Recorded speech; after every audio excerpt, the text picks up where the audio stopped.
Səhiyyə Nazirliyi və Paşa Holdingin fərqindəlik layihəsi çərçivəsində Göyçayda erkən müayinə can qurtarır aksiyasına start verilib.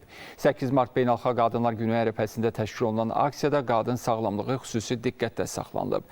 Aksiyanın məqsədi insanları erkən müayinəyə cəlb etmək, sağlam həyat tərzini təbliğ etmək və xəstəliklərin vaxtında aşkarlanmasının vacibliyini vurğulamaqdır.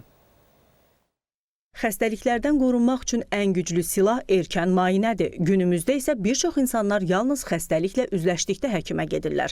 Nəticədə gecikmiş diaqnoz və ağırlaşmış xəstəliklə mübarizə aparmaq məcburiyyətində qalırlar. Şəkəri 327 gəlibdir, ac qarnına şəkəri yüksək bir göstəricidir. Fiziki aktivlik, yemək tərzi, qidalanma tərzi bunlar üçün tövsiyələrimizi verdik.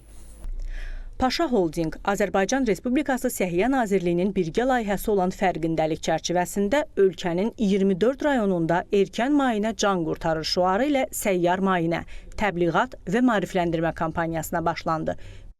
Milli Onkologiya Mərkəzinin həkimləri və endokrinoloqlar Göyçay sakinlərini ilkin müayinələrdən keçirdi. Məqsəd xəstəlikləri zamanında aşkarlayaraq ağırlaşmaların qarşısını almaqdır.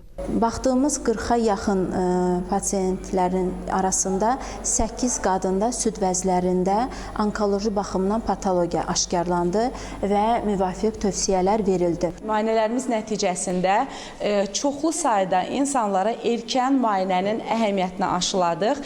Məqsədimiz bu layihə çərçivəsində xəstəlik sayının azaldılması, insanları daha da çox maarifləndirməkdir. Motivasiya hər sahədə önəmlidir. Xüsusilə sağlamlıq kimi ciddi mövzularda insanlar qorxularına qalib gəlməyi bacarmalı, erkən müayinəni vərdiş halına çevirməlidirlər.